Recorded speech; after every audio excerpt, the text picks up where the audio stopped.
Hi, everybody. Welcome to our Wise Women Forward podcast. I'm Christopher Henze, director of Wise Women, Humanity's Untold Origins, and I'm with Dominique DeBroux, my wife, inspiration and producer of the film and profound Wise Women. Today, we're talking to Jody Day. She's a psychotherapist and founder of the Childless Movement at Gateway Women, a work that reconnects facilitator and the author of Living the Life Unexpected, How to Find Hope, Meaning, and a Fulfilling Future Without Children. You can find her on Substack at Jody Day. Links will be attached. Hi, Jody. I'm so glad you're here. One of the after effects of us making this movie is the ability for me to talk to all of these fantastic wise women like you. So I'm so glad to have you here with us today. Thank Tell you. us, I'm honored to be invited, and it was, the film is fascinating. Thank you for thank making you. it. Thank you. So tell us about yourself and what drives you. Oh, goodness, that's a big one to kick out the gate. So I'm in my early 60s and postmenopausal since my late 40s. And the sort of transition for me through my menopause has been a big learning experience because it's also been wrapped up in my involuntary childlessness. So as you know, I was married in my 20s and trying to conceive in my 30s, and I wasn't able to conceive, and then my marriage broke down at the end of my 30s. So I entered my 40s single and childless, and discovered that as far as society was concerned, I was a complete sort of social plankton, totally a wasted space, a failed female project. I used to joke that the only invitations I got were to dental checkups.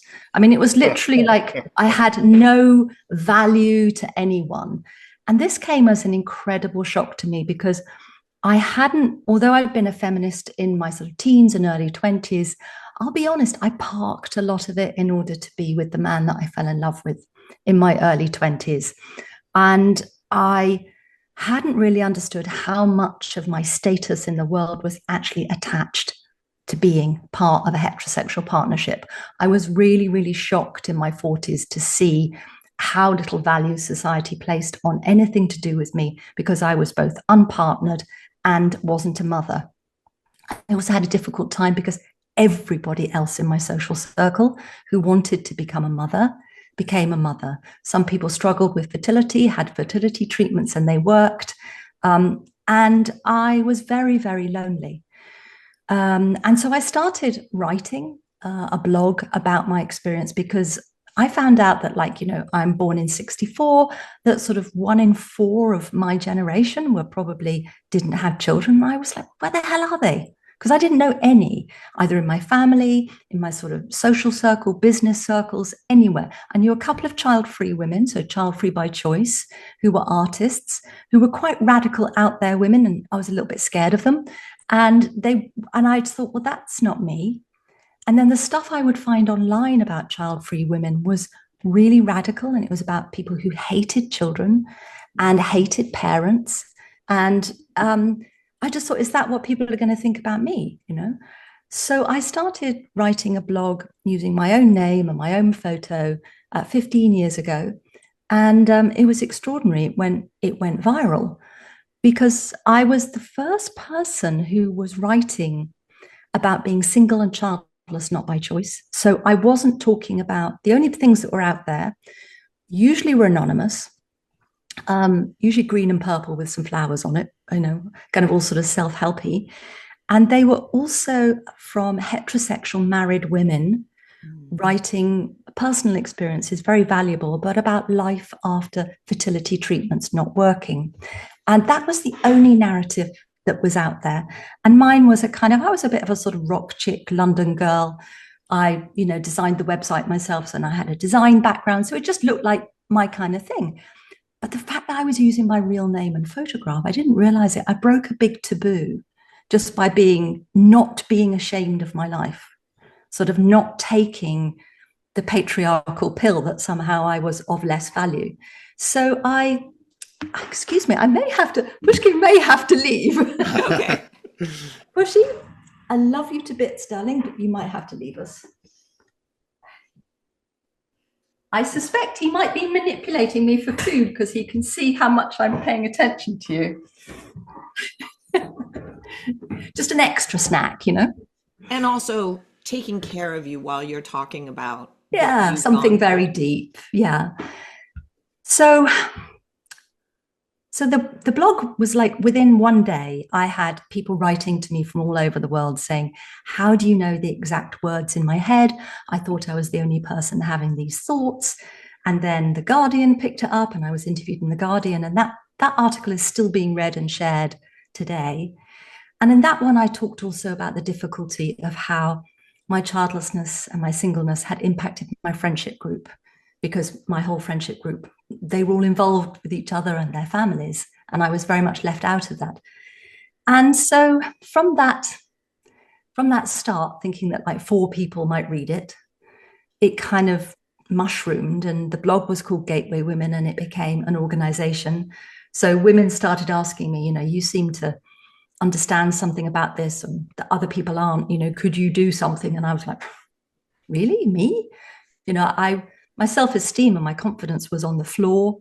You know, I was also recovering from a narcissistic romance with someone with narcissistic personality disorder. So I'd had, you know, terribly emotionally abusive experience. So I was really, really low in my mid-40s. But I kind of thought, well, no one else is doing this.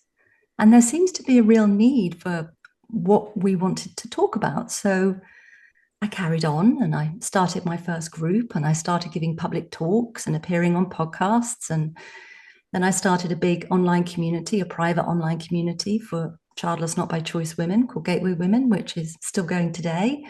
And wrote my book. I wrote and self-published the first version of my book, which the first one was called Rocking the Life Unexpected. But then when it was picked up and republished by Pam Macmillan a few years later, we changed the title to Living the Life Unexpected. So that's had sort of 3 editions. It's still thought to be, you know, a decade on, you know, sort of the Bible, for want of a better word, for childless women.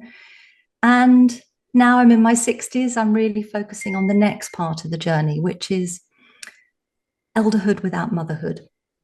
So in 2014, I was one of 4 campaigners in the UK who set up something called Aging Without Children, which is now a UK charity. And I'm not involved in that anymore because I don't live in England anymore. I live in Ireland. But I have been thinking about the existential and practical aspects of aging without children, and really how biased, unfortunately, the conversation about menopause and the conversation about being a powerful older woman so often defaults to the grandmother narrative. Even things about, for example, you know, climate change. There are so many climate change and activist organizations which focus around the intergenerational aspect of doing it for our grandchildren. And I don't have a problem with that, but it does exclude, you know, 1 in 4, perhaps coming up to, you know, 1 in 5 of us. There are so many more people not having children for a wide variety of reasons on a spectrum between choice and not choice. You know, it's not simple. And I strongly believe that, you know, although my childlessness was a dark night of the soul for me, it really made me look at my life purpose and my value in a very, very profound way. And I did not believe that my life on this earth could only be defined by having or not having children, and that I too can be a good ancestor. You know, there are many ways I can contribute to this world and to future generations. And just because I don't have a little biological part in that future, I care passionately about this beautiful world and all the beautiful children and people already in it and all those to come. I don't need to be a mother and grandmother to do that. And yeah, I think that's enough about me. And I recently won an award for my writing about elderhood without motherhood, which was great. I won an Advantages of Age award for one of my Substack pieces. And I have a project called Alterkin, which is, I'm running the pilot project for that here in rural Ireland. And that is to create an alternative kinship network. So it is about a consciously chosen group of people who are aging without children. And we have made a commitment to each other to be each other's family. in the way that adult children hopefully would have done, but that's not always how it works out. Life is complicated. But So yeah, beautiful. thank We're you. That's so fantastic. grateful that the world has people like you, and it's just what a wonderful story. So what's interesting to me Mm, is as we made the movie Wise Women, mm, one of the things that I realized is that not only are we living in an unnatural way, that mm. things are organized in a patriarchy, which is not really the natural thing. But also, the patriarchy has divided us into small nuclear families, Mm, which I personally feel is less natural than the tribal state. yeah. And I have a few friends who have decided to be childless and have gone through a lot of stuff because of it. You know, a Hmm. lot of pressure of why, etc. And truthfully, one of them is a perfect auntie to her Hmm. nephews and embodies much more of what that tribal structure ought to be. Mm, And we are seeing right now that women who do have children are under a tremendous amount of pressure because yeah. there's not enough support. What struggles have you had in Mm, our societal structure now, and how would you like to see the societal structure become? mm. Well, I'm absolutely there with you that the nuclear family, as Lisa Sibbett said recently in an article, is a failed institution. It is extremely fragile. There was a book I read called How to Be Childless, which is by a Canadian or American philosopher. I will remember her name in a minute. It's just doing a menopausal lap of the room. It'll be back.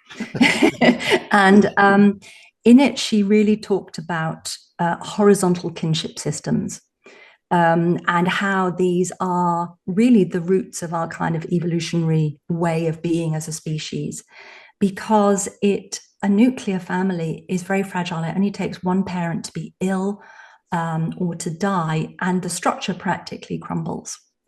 It also creates an environment where, new mothers are isolated, which is so terrible for their mental health and so terrible. It's just not the right environment for children at a time when they need so much support, both practical, emotional, spiritual, in every way. They're often isolated. So but there is a kind of silo around the nuclear family. As someone who doesn't have children, it is surprisingly hostile to us. It's amazing. It's actually, you think that, number one, if you're without children, not by choice like me, and you're going through a grieving period, actually being around other people's kids is too damn hard, Mm. because you are heartbroken by it. So you're not like that easy plug and play auntie, whereas perhaps someone who's child free by choice and has known that since their early 20s, maybe before, can actually get more involved. They might have a very kind of joyful relationship with kids, and that doesn't leave them with a terrible grief hangover that has them in bed for 3 days. They open their heart to kids, and then they go, I would go home and I would be crushed, knowing that I would never have that relationship myself. So there's a difference there. But when you're through the grief, it's quite different. Now, there can be some hostility to this idea that the role of women without children is to kind of fill the gaps in the family lives of people with children. So it always has to be handled quite carefully. But something I've noticed, so I'm an only child, but in my first marriage, my ex-husband had many siblings. He was one of six, and most of them had children.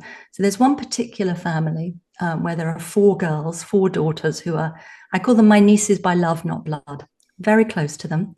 And, I've been divorced 25 years and I'm still very close to them. And one of the things that made that relationship possible was that their mother did not gatekeep my relationship with them. Because unconsciously, mothers can fear letting childless and child-free women near their daughters, in case somehow our childlessness rubs off on them. There's a lot of unconscious stuff at play around this. So she really let me have lovely relationships with them. And of three of them, so two of them have children, one of them is currently pregnant. And the youngest one, who of course is the rebel artist in the family, is the one I'm closest to, and she's child-free by choice. But it wasn't until she came to a talk of mine, all four of them did, on International Women's Day, I don't know, 15 years ago. And she was about 16 at the time, the youngest one. And she came up to me afterwards and said, Jode, you mean I don't have to have children? And I went, no, you don't have to. You know, we live at a time when it's possible to choose not to.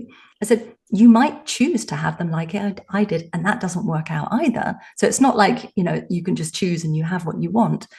But it was amazing that, you know, she still hadn't been exposed to the idea that it might be possible to choose not to have children, which is what she's done. And she's a very successful, musical artist instead. That's her choice.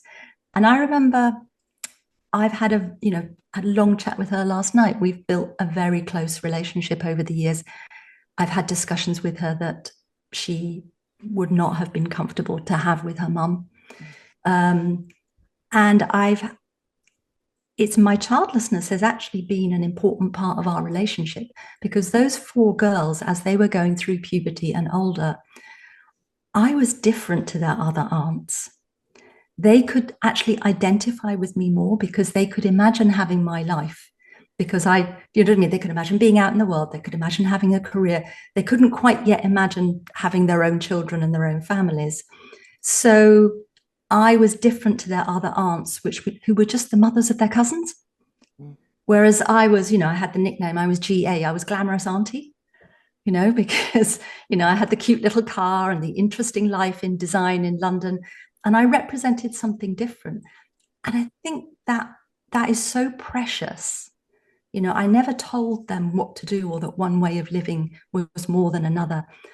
But kids really need to see lots of different kinds of lives. I mean, there's an old expression, you can't be it if you can't see it. Yeah. Yeah. And I don't think I influenced any of them to go in any direction, but I think they also saw in me that I dealt with a great deal of adversity and I turned it into meaning. I would see that. Like, what I'm struck by the way when I hear Dominique talk, or you even talking about this stuff, is, and it's a section in the film, it's of men behaving badly, but it's the amount of time and the amount of ways that women are gaslit by the patriarchy. And women are so gaslit about this concept of that they need to fulfill that specific role. And my point of view about women is that you guys are so gracious that you really take it on, as opposed to just, push back. The specific gaslighting, and this is something that I learned through us making the film the most, is that women are told from very early on, from infancy, that our time of reproductive fertility is the most important. That basically, yes, we can do all sorts of things, but us having babies holds the highest importance. Yes. And that is so detrimental to any of us, whether we choose to have children or not. Because if we do choose to have children, then we get to menopause, and then now what? We're now irrelevant, not important anymore. And it's hurtful because at that time we are understanding that we have all of this experience, all of this wisdom. And once you get post-menopausal, yes, there's the problems and the symptoms and the stuff. But once you're beyond that and you know how to handle them, you have this clarity, this focus, this decisiveness, and you have so much to offer society. So I think that is the biggest gaslighting and the problem. And I'm so sad that you had to go through that, but I'm so just amazed that you went through it and created this beautiful space for women to realize that no, there's no problem in being childless. It's just another way. Yeah, and if we didn't have the patriarchy pressure, I'm sure there would be many more women who were choosing not to have children. And it's like there's so much, the reproduction is so like, and I don't think we'd have the population problems that we have. Yeah. So, We're seeing many more young people, oh yeah, choosing not to have children. I mean, often, the narrative is that there's either mothers and there's the child free. There's the people who chose not to have children, and there's people who are mothers. In actual fact, those without children, the majority of people without children didn't choose it. And that often gets kind of hidden in the statistics, and journalists often don't know the difference between childless and child-free. And then sometimes you get people who call themselves child-free when they're childless, and everyone's free to choose however they want to describe it. But what I think we're seeing, and I've been predicting this for several years, is that I think the number of child-free people is really, really increasing. So young people who are choosing not to have children for multiple reasons. And that is massively impacting this big demographic shift we're going through, where we have, the boomers are aging, and people talk about population decline. It's like, there's a clue in the word, baby boom. It was a big boom of people. And actually, we're now returning to a slightly more normal fertility rate for actually since modernity. I mean, I think 10% is the rate of natural medical infertility in humans. So if every woman was trying to get pregnant, 10% of them wouldn't be able to. So there have always been, in our tribes, in our evolutionary history, there have always been women without children. And I can't imagine it's ever been easy, to be honest, even when we were perhaps matriarchies and matrilineal, because then it was a celebration of fertility and womanhood and all of that. So probably not to be a mother has always been to be slightly marginalized. But those are the women who are the priests and the healers and the shamans. We have a different role. The outsider actually is very valuable to the tribe. The outsider is just as much as the part of the tribe as every other person who's an insider, because change always comes from the margins. Yeah. Actually, those people are so important.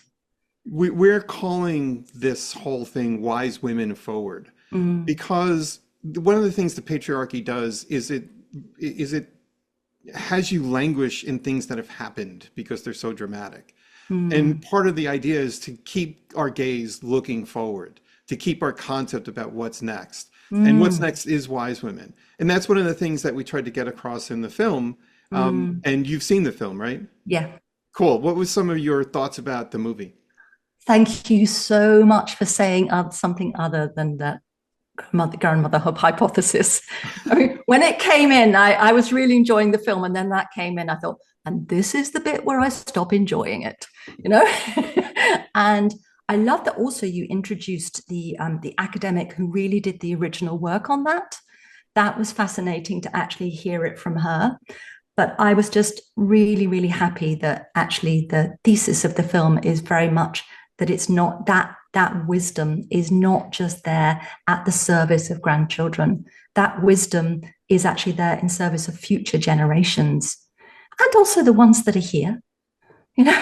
So my something back to what Dominique said about being gaslit, that this is the time when we're no longer needed, and we're not useful in any way as women who are postmenopausal, unless you're kind of looking after your grandchildren. I mean, I hate that idea, because, like you, it does not chime with my experience of this time of life at all. And it is, like so much of our culture, so phenomenally wasteful.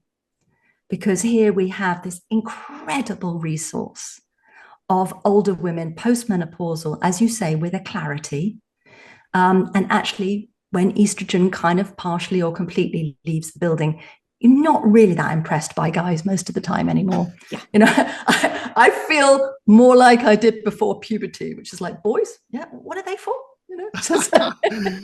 Come on, we can get things off of tall shelves. I can lift heavy stuff, maybe make you laugh every once in a while. They have their uses, but the idea that I would make a movie, arrange my life to conform to their opinion, I'm just like, wow, that was a 45-year detour. I'm glad that's over. Yeah. And what to me is super interesting, you said that, the 10% who are not fertile kind of in a natural setting, Yeah. become the outsiders. But what if they're not, right? Nature sets things up well, where these women, I love the term child free, because they are free to do something else with their creativity. You know, you think the second chakra is the chakra of creativity. You can use it to create a human or create something else. So to me, it exists in nature because it is useful. I And agree. that's what we need to go back to. And I'm a proponent of communes. In the 60s, people coming together in communes, they had the problem that there was the sex and the drugs. But no, how about going back to tribes, to communes, and us working all together? I mean, imagine if when you were starting, because you're pre-cycling and you feel normal, just as you said, it's like you're formidable, and then this thing descends upon you, and that's why I put my daughter in the movie, our daughter, because she's reminding women what a nightmare that is. But it was like even that commune thing. Imagine if the women who start cycling have other women who are either in it or starting it or whatever right next to them, so that they can say, "This is your crazy time. This is what you're going to feel." And so women always, in every form, need to be surrounded by other women, and the patriarchy just isolates them so effectively. And it's how it maintained this power for so long. It's been 10,000 years, right?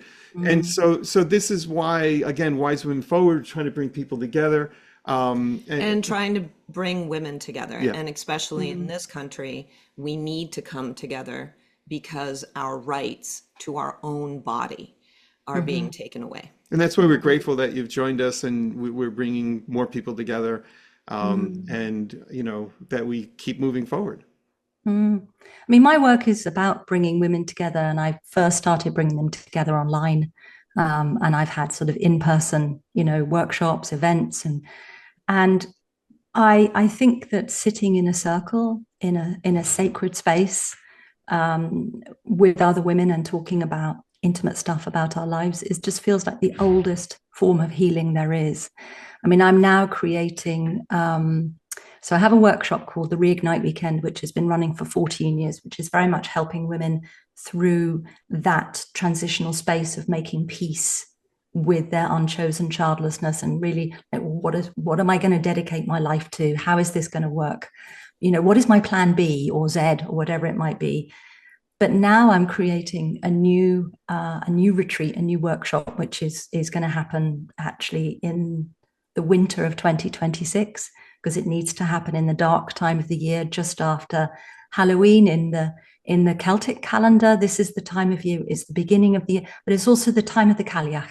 It's the time of the dark winter goddess, the old woman, the hag, the crone, who actually created the world, by the way. No one says thank you, but and it's really the next stage. It's like, how do we come together? How do we share stories about how we've been wounded? How do we heal each other? And then how do we dedicate our beautiful, wise, childless hearts as kind of initiated elders to the service of the world? Because there's such potential in older women, and it's often kept quite private. It's difficult to find an outlet for it. It's gaslit and shamed by the patriarchy. This sounds like a mad segue, but at the moment I'm listening to a podcast about Joan of Arc. And every time she kind of went up against the English, what they were throwing back at her was, you whore, you witch.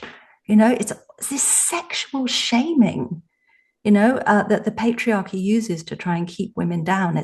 Nothing has changed. Whether it's crazy cat ladies or, people yelling at Joan of Arc, it's get back in your patriarchal box and shut up.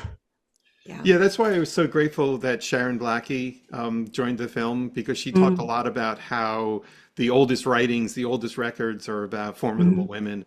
I'm a big fan. I'm interviewed in one of her books as well. I'm a big fan of her work. She's wonderful. Yeah. She's amazing. And I hope that one day we can bring retreats together of us postmenopausal women, be they child-free, childless, with children, Yeah. because really we need to all come together, take down the divisions that patriarchy has put in there, and just kind of blow the system away I and agree. create That's the where it new. needs to transition Yeah. to. There also need to be safe spaces to heal where you're not going to get bingoed, as we call it, by someone whipping out all of the photos of their grandchildren Yeah. and expecting you to, ooh and ah about all of them, and or relate their parenting or motherhood or grandmotherhood stories as if they're a universal experience, Mm. which is the culture really encourages it. So, it's a very natural thing to do, and people often don't realize that maybe 25% of the people in there can't see that as a universal experience. They've either opted out of that or they've been excluded from that, and that can be really hard. So we need to heal, and we need to connect. I mean, I'm an advocate for the child free by choice as well, and I'm also mothers. I have, I wanted to be a mother. I come from my mother. I have lots of mothers around me in the world, and they need more support and understanding. However, the amount of parenting advice on, if you typed it in, could break the internet. Yeah. But stuff about being childless not by choice, it's still very, very hidden, and maybe a magazine or a newspaper will do an article or an interview with someone like me once every 5 or 6 years, but they'll have something on parenting and motherhood every single Saturday. Yeah. And yet, so there's a sense that the patriarchy and the overculture really validates and pays lip service to the experience of parenting, because all pronatalism is interested in is numbers. It just wants more people like us to populate the planet, whatever the us is. But actually, once a woman has given birth, they don't really care. I mean, there's so little support, that could be given. And to your point, Dominique, about living in communes, I think it's also, really important to remember that, I live in rural Ireland. It's still big extended families here. As soon as people did have the economic opportunity to stop living in the same house or the same village as their family, they took it. Because people are difficult. So a commune might solve some things, but it would come with its own set of interpersonal issues, because people are going to people. Being human is complicated. Human relationships are often a real pain in the ass. Well, I So think that we're gonna move beyond the patriarchy, and it's perhaps the most complex thing because humans were never designed to know that we should be a patriarchy, right? And we cannot put the cat back in the bag or put it in no. the closet. And so the incredibly complex issues that we're going to face, I wonder if there's a set of socially aware people who have no reproductive burden, who can put their brains together, their instinct together, and their naturalness together and come up with solutions to what's next. I wonder, does that exist, guys? Yeah, because I do agree with you that in my life, my chosen family is much easier to be around than my blood family. Yeah. Yes. And that's part of the problem, bringing together people who want to help each other in community is a different thing than having to be with these people that I'm related to by blood. Yeah. And that's kind of, that can be the issue of why young people fly away from the town, fly Perhaps, away yeah. from the Well, And we family. it's have to move perhaps not on. until they're older, Yeah. I mean, the number, I mean, when I first realized I definitely wasn't going to be having children, it was a bit late. It was 44 and a half. And it was almost the next thought was, who's going to be there for me when I'm old? It was like I'd never had that thought before in my life, and it was right there. And it is a huge worry for people who are aging without children for whatever reason. And it's actually a kind of a big worry for parents as well, but it's one that they are able to subsume mostly by sort of not worrying about it, because the kids will sort of sort it out, even if they don't want to think that their kids are going to. There's a plausible deniability to actually dealing with the issue, which as people without children, we just don't have. And so bringing people together to talk about this is the biggest fear, but then it's the biggest opportunity. But then when I talk to people about, because what I'm doing is I'm creating community, and they'll say, oh, I need community. And I'll say, well, great, you don't need Jody to do that. You don't, this is open source human code. Nothing I'm doing here is revolutionary. It's just in our hyper individualistic moment, what I'm doing seems, quite odd, like, asking people if they'd like to do this. We've committed to each other for the rest of our lives. We've sort of taken vows. We're getting involved intimately in each other's lives so that we can be that network for each other. And people are like, well, what if I get taken advantage of? What if they say no? What if this? What if that? And I realized that I think the last, I don't know how many years to put on it, but let's just say 50 years of hyper individualism, and really the kind of the richness that came after the baby boom and social media seems to have really de-skilled us in the friction, the normal friction of human relationships.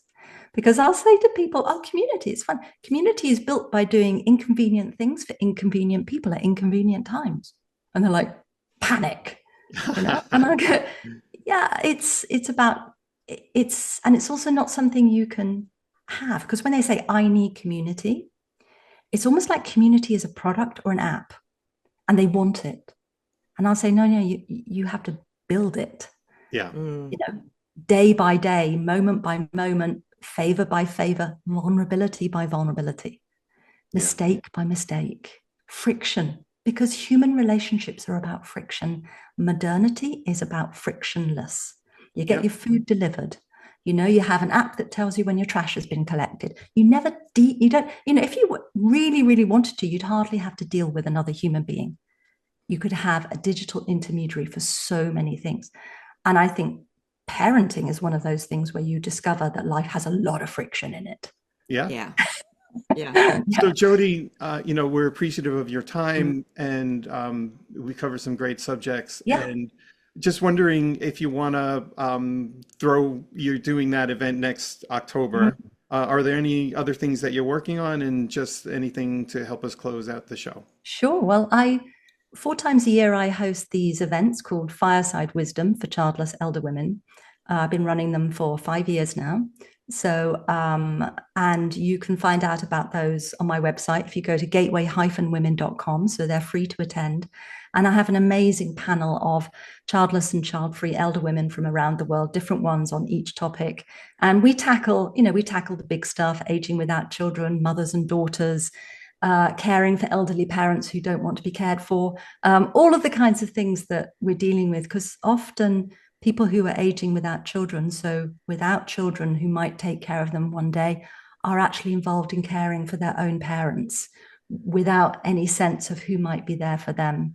So on my Substack, which is called Gateway Elder Women, you'll find lots about what I've been talking about. And really, there is a system, what you're talking about, is there a group of wise people who have ideas about this? Really, what we're talking about is matriarchy. But matriarchy in itself is a word that has been gaslit by the patriarchy to believe that it means women in charge. Matriarchy is not a dominator system. Everything we're dealing with in patriarchy is about domination. Women don't operate like that. We cooperate. The future is cooperation. And we know how to do it. Matriarchy is community up. Yeah. Great. Well, thank you for joining us on this episode of Wise Women Forward. Just if you want to find more about us, we're on Wise Women Forward at Substack, and look for more content. And anybody who wants to go see the movie Wise Women, Humanity's Untold Origins, please check out our website at wisewomenmovie.com. And again, thanks for joining us, Jody. Thank you. Thank you for your film. Thank you so much. I can't wait to share it with so many people. Thank you. Wonderful. Thank you.